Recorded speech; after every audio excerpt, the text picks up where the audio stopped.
कक्षा 9वीं की स्टूडेंट पहले आपके यहाँ विषय समाज विज्ञान का अर्धवार्षिक परीक्षा 2024-25 पे लेके आ चुके हैं। और साथ ही आपको बता दें, हम आपके लिए यहाँ पर 4 बजे रात को वीडियो बना रहे हैं, क्योंकि जो आपके यहाँ पर समाज विज्ञान पेपर है वो पूरा आ चुका है। ठीक है, तो आपको यहाँ पेपर देने से पहले पूरा रट के जाना। ठीक है, संपूर्ण उत्तर सहित आपका पेपर कराया जाएगा।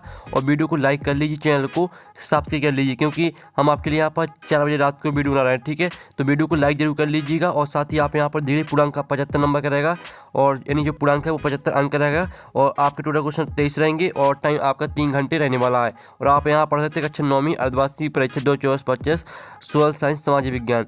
तो आप यहाँ पर देख लीजिए, आपके निर्देश आते हैं तो आप निर्देश पढ़ सकते, सही प्रश्न अनिवार्य है। फिर आपका दूसरा आता है, प्रत्येक प्रश्न के लिए आवंटित अंक उसकी सम्मुख अंकित है। तो आप यहाँ पर निर्देश पढ़ लीजिएगा। ठीक है, और साथ ही आप यहाँ पर वीडियो को लाइक जरूर कर लीजिएगा।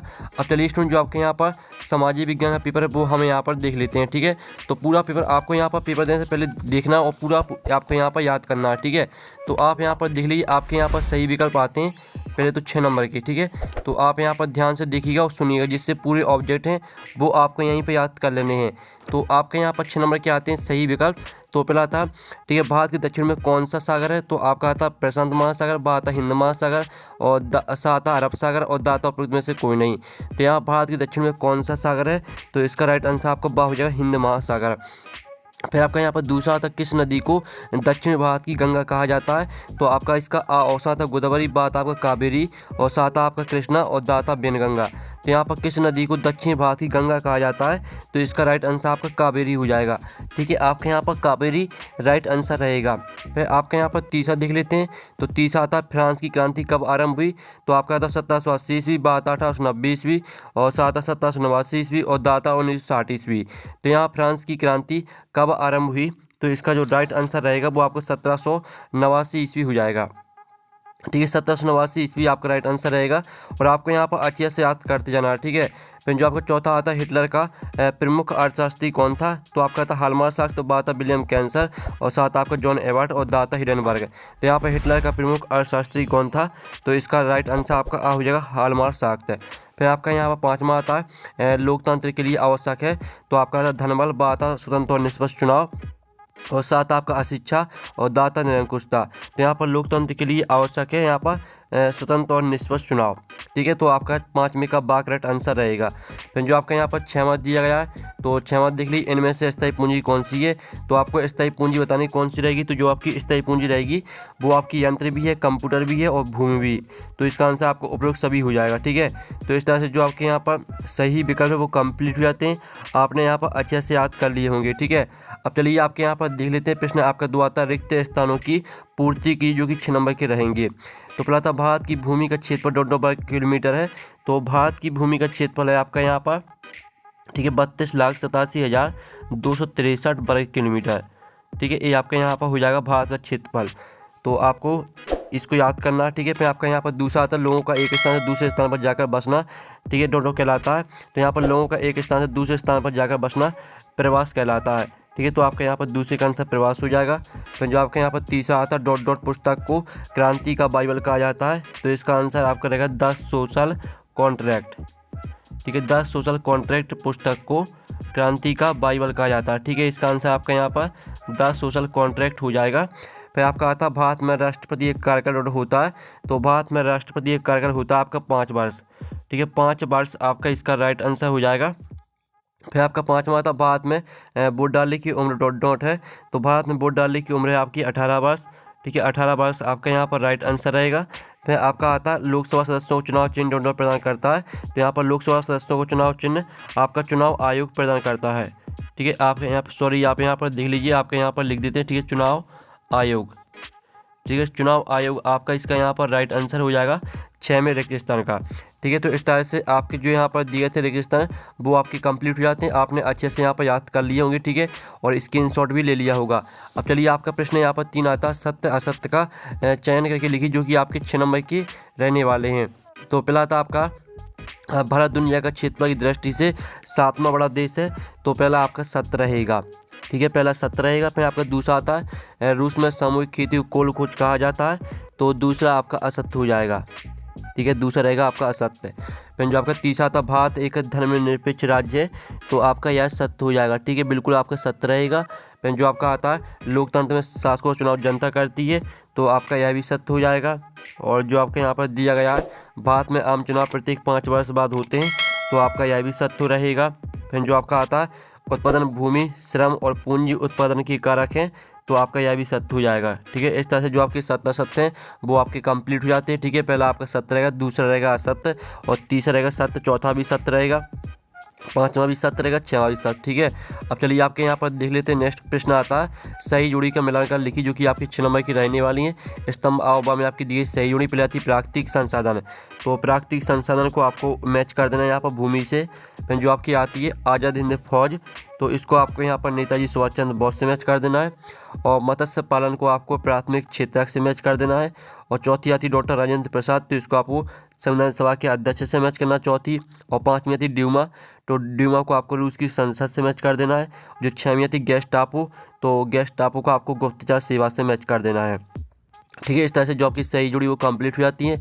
और साथ ही हमने यहाँ पर नंबर लिख दिए कौन में आपको कौन सी मैच करनी है, तो आप यहाँ पर देख सकते हैं। ठीक है, और इसका स्क्रीनशॉट भी ले लीजिए आप। चलिए प्रश्न 5 आता है एक शतवाक में उत्तर दीजिए, जो कि आपके 6 नंबर के रहेंगे। तो पहला था लोकसभा के सदस्यों का चुनाव किस प्रणाली से होता है, तो यहाँ पर जो आपका पहले का आंसर सभी को कमेंट में लिखना है।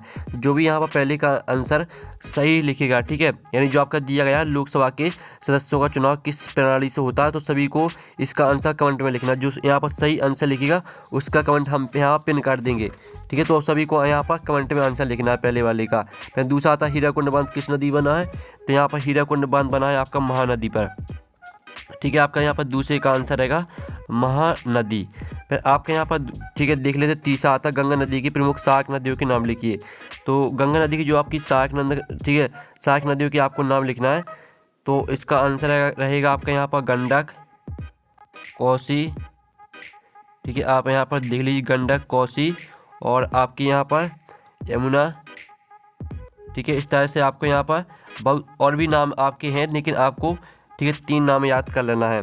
फिर आपका आता है भारत की सबसे लंबी तटरेखा वाला राज्य है, तो भारत की सबसे लंबी तटरेखा वाला राज्य आपका गुजरात। ठीक है, इसका आंसर आपका यहाँ पर गुजरात हो जाएगा।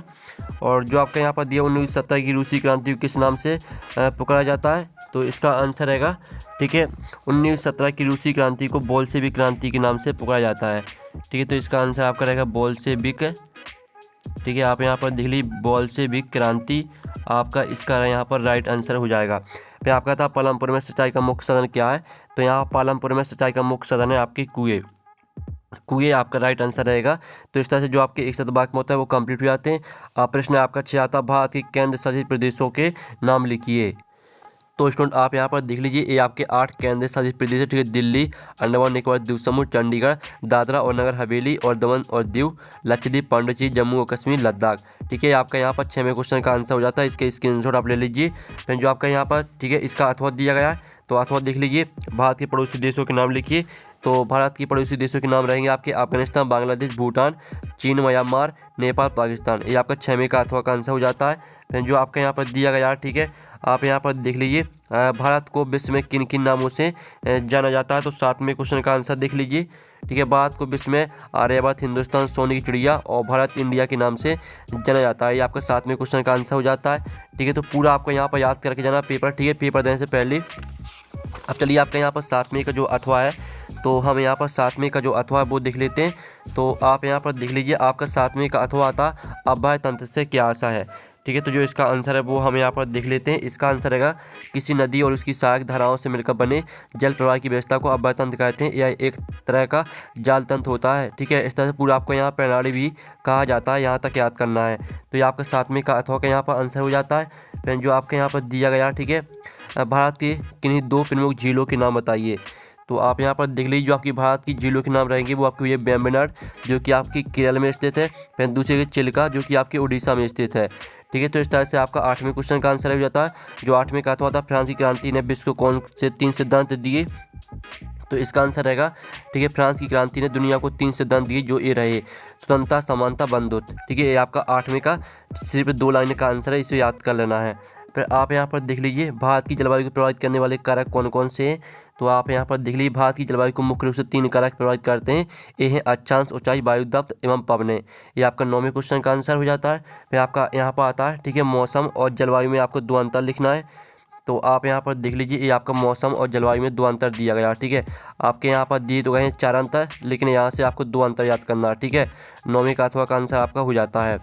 फिर जो आपके यहाँ पर दिया गया 10वां क्वेश्चन, ठीक है, आतंक का राज किसे कहते हैं, ठीक है। आतंक का राज किसे कहते हैं, आपको इसका आंसर बता देते हैं, ठीक है। तो आप यहाँ पर देख लीजिए आतंक का राज या टेरेयोर फ्रांसीसी क्रांति के दौरान राज्य समर्पित हिंसा का चरम काल था। यह एक ऐसा दौर था जब क्रांतिकारी जोश और सार्वजनिक सुरक्षा समिति ने देशद्रोह के आरोपों में हजारों लोगों को सार्वजनिक रूप से फांसी दी थी। इस तरह पूरा आपको यहाँ पर याद कर लेना, ठीक है। आपका 10वें क्वेश्चन का आंसर हो जाता है।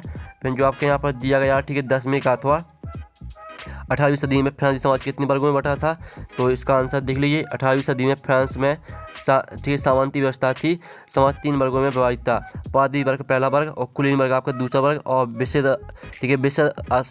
विशेषाधिकार प्राप्त अल्पसंख्यक और तीसरा वर्ग जो आबादी के बहुमत का प्रतिनिधित्व करता था। ये आपका 10वें का अथवा का आंसर हो जाता है।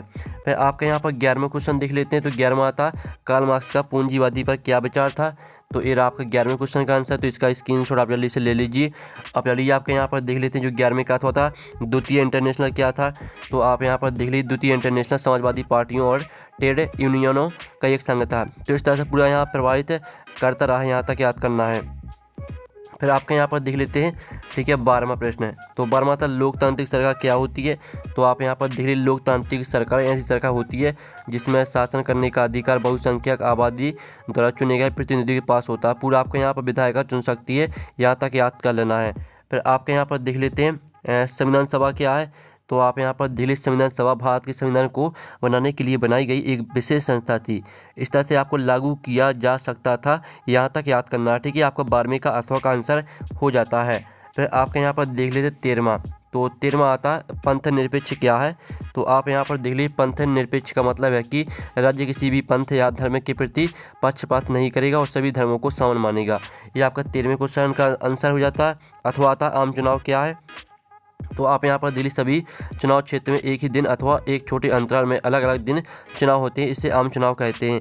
ये आपका 13वें का अथवा का आंसर हो जाता है, ठीक है। सभी के आप स्क्रीनशॉट लेते चलिएगा और इनको पूरा याद करना है, ठीक है। और साथ ही आप हमारे टेलीग्राम ग्रुप को भी ज्वाइन कर लीजिए, लिंक वीडियो के डिस्क्रिप्शन में दी गई है। तो आपको टेलीग्राम ग्रुप भी ज्वाइन कर लेना, वहाँ पर आपको PDF भी मिल जाता है। 14वां तक कार्यशील पूंजी से आपका क्या तात्पर्य है। तो आप यहाँ पर दिल्ली कार्यशील पूंजी एक महत्वपूर्ण वित्त स्रोत है जिससे संगठन के दैनिक व्ययों या आवश्यकताओं की पूर्ति होती है। तो इस तरह से आपको आवश्यकता पूर्ति करती है, यहाँ तक याद करना है। फिर जो आपके यहाँ पर दिया गया पलमपुर गांव के विकास तंत्र के बारे में आप क्या जानते हैं। तो आप यहाँ पर देख लीजिए आपका 14वें का अथवा का आंसर। तो जल्दी से आप स्क्रीनशॉट यहाँ पर ले लीजिए। फिर आपके यहाँ पर देख लेते हैं 15वां क्वेश्चन जिसमें आपको रबी और खरीफ फसल में आपको 2 अंतर लिखना है। तो आप यहाँ पर देख लीजिए ये आपका रबी और खरीफ फसल में 3 अंतर दिए हैं। तो यहाँ से आपको 2 अंतर याद कर लेना जो भी आपको सही लगे। अब आपका यहाँ पर दिया गया मानव पूंजी संसाधनों से किस प्रकार श्रेष्ठ लिखिए। तो इसका आंसर आप यहाँ पर देख लीजिए मानव संसाधन अधिक मूल्यवान है क्योंकि वे मशीनों की तुलना में कंपनी के लिए अधिक काम करते हैं। तो इस तरह से पूरा आपको यहाँ पर प्रयास कर सकते हैं, यहाँ तक याद कर लेना है। ये आपका 15वें का अथवा का आंसर हो जाता है। फिर जो आपके यहाँ पर 16वां दिया गया है, ठीक है, संसाधन के रूप में लोग किस प्रकार उत्पादन की मात्रा को प्रभावित कर सकते हैं। तो इसका आंसर आप यहाँ पर देख लीजिए आपका 16वें क्वेश्चन का आंसर। तो स्क्रीनशॉट आप ले लीजिए। अब चलिए आपका जो यहाँ पर 16वें का अथवा है तो वो देख लेते हैं। तो स्टूडेंट आपके यहाँ पर 16वें का अथवा आता है, ठीक है, मतदाता सूची क्या होती है लिखिए, ठीक है। तो जो इसका आंसर है वो हम यहाँ पर देख लेते हैं। तो स्टूडेंट आप यहाँ पर देख लीजिए ये आपके यहाँ पर दिया गया चुनाव के कुछ महीने पहले हर निर्वाचन क्षेत्र के मतदाताओं की एक लिस्ट बनाई जाती है जिसे मतदाता सूची या वोटर्स लिस्ट कहते हैं। इस तरह से नाम हटा दिए जाए, यहाँ तक याद करना है। फिर आपका आता है यहाँ पर आर्थिक और गैर आर्थिक क्रियाओं में अंतर लिखना है आपको। तो आप यहाँ पर देख लीजिए आपका आर्थिक और गैर आर्थिक क्रियाओं में 3 अंतर दिए हैं। तो यहाँ से आपको 2 अंतर याद कर लेना है। फिर जो आपके यहाँ पर दिया गया 18वां, ठीक है, भारत को उपमहाद्वीप की संज्ञा क्यों दी जाती है, 3 बिंदुओं से स्पष्ट कीजिए। सॉरी जो आपका 7वें का अथवा आता है सर्वाधिक गरीब जनसंख्या वाले 3 राज्यों के नाम लिखिए। तो ये आपके यहाँ पर छत्तीसगढ़, झारखंड, मणिपुर, ये आपकी सर्वाधिक गरीब जनसंख्या वाले राज्य हो जाते हैं। फिर जो आपके यहाँ पर आता है भारत को उपमहाद्वीप की संज्ञा क्यों दी जाती है, 3 बिंदुओं से स्पष्ट कीजिए। तो आप यहाँ पर देख लीजिए, ये आपका 18वें क्वेश्चन का आंसर, आपका पहला बिंदु और ये आपका दूसरा बिंदु और ये आपका तीसरा। ठीक है, तो ये आपका 18वां क्वेश्चन का आंसर पूरा एक साथ स्क्रीनशॉट आप ले लीजिए। अब चलिए जो आपके यहाँ पर 18वें का अथवा आता है, हिंद महासागर भारत की केंद्रीय स्थिति होने के 3 लाभ लिखिए। तो आप यहाँ पर देख लीजिए, ये आपका 18वें का अथवा का आंसर, हिंद महासागर भारत की केंद्रीय स्थिति से भारत को कई फायदे हुए। ठीक है, पूरा आपको याद कर लेना है। फिर जो आपके यहाँ पर दिया गया है, ठीक है, 19वां क्वेश्चन, वनों से होने वाले प्रत्यक्ष लाभ लिखिए। तो आप यहाँ पर देख लीजिए, ये आपके वनों से होने वाले प्रत्यक्ष लाभ, लकड़ी की प्राप्ति, सहायक उपजाऊ की प्राप्ति और जानवरों के लिए चारागाह। ठीक है, तीनों पॉइंटों को याद करना है। अब चलिए जो आपका 19वें का अथवा आता है, वैज्ञानिक वानिकी की नई योजना के अंतर्गत क्या कदम उठाए गए। तो इसका जो आंसर रहेगा 19वें का अथवा का आंसर देख लीजिए, ये आपका 19वें का अथवा का आंसर। ठीक है, पूरा आपको याद करना है, स्क्रीनशॉट आप ले लीजिए। ठीक है, अच्छी तरह से देख लीजिए, स्क्रीनशॉट ले लीजिए। अब चलिए आपके यहाँ पर 20वां देख लेते हैं। तो 20वां प्रश्न आपका था, ठीक है, 20वां प्रश्न आप पढ़ लीजिए। जो इसका आंसर है 20वें प्रश्न का, वो देख लीजिए, ये आपका 20वें प्रश्न का आंसर, स्क्रीनशॉट ले सकते हैं आप। फिर जो आपके यहाँ पर दिया गया इसका अथवा, मानव संसाधन, भूमि और भौतिक पूंजी जैसे अन्य संसाधनों से कैसे भिन्न है, समझा कर लिखिए। तो चलिए हम 20वें का अथवा का आंसर यहाँ पर देख लेते हैं। संसाधन मुख्य रूप से 2 प्रकार के होते हैं, प्राकृतिक और मानव संसाधन। ठीक है, तो पूरा आपको यहाँ पर सिद्ध नहीं हो सकते, यहाँ तक याद करना है। ये आपका 20वें का अथवा का आंसर हो जाता है। फिर आपका आता है 21वां, लोकसभा की शक्तियों का वर्णन कीजिए। तो आप यहाँ पर देख लीजिए, आपकी लोकसभा की शक्तियों का वर्णन। ठीक है, ये आपका लोकसभा की शक्तियों का वर्णन, ये आपका 21वें क्वेश्चन का यहाँ पर आंसर हो जाता है। फिर जो आपके यहाँ पर दिया गया अथवा, भारत में निरंतर रेखा का आकलन कैसे किया जाता है। तो इसका आंसर है वो हम यहाँ पर देख लेते हैं। तो ये आपका 21वें का अथवा का आंसर, तो इसका भी जल्दी से स्क्रीनशॉट आप ले लीजिए। फिर आपका यहाँ पर देख लेते हैं 22वां क्वेश्चन, जिसमें आपका आता है लोकतंत्र में चुनावों की ज़रूरत क्यों है, लिखिए। तो इसका जो आंसर रहेगा वो आप यहाँ पर देख लीजिए, हमें निम्नलिखित कारणों से चुनाव की आवश्यकता है। पहला कारण, दूसरा, तीसरा, चौथा, 5वां, 6वां, 7वां। ठीक है, सभी कारणों को आपको याद करना है। फिर जो आपके यहाँ पर दिया गया आचार संहिता क्या, समझा कर लिखिए। तो इसका आंसर भी हम यहाँ पर देख लेते हैं। तो आप यहाँ पर देखिए, आचार संहिता एक ऐसा नियम या दिशा निर्देश है जो किसी व्यक्ति, समूह या संगठन को बताता है। इस तरह से पूरा आपको यहाँ पर याद करना, उदाहरण भी याद करना है। ठीक है, तो इस तरह से आपका 22वें का अथवा का आंसर हो जाता है। जो आपका 23वां है, जिसमें आपको भारत के मानचित्र में दर्शाना है। तो 23वें क्वेश्चन का आंसर मिल जाएगा आपको टेलीग्राम ग्रुप में, लिंक के वीडियो के डिस्क्रिप्शन दी गई है। और पेपर का PDF डाउनलोड करना चाहते हैं तो उसकी लिंक भी आपको वीडियो के डिस्क्रिप्शन में मिल जाएगी। तो हम नेक्स्ट वीडियो में, थैंक्स फॉर वॉचिंग।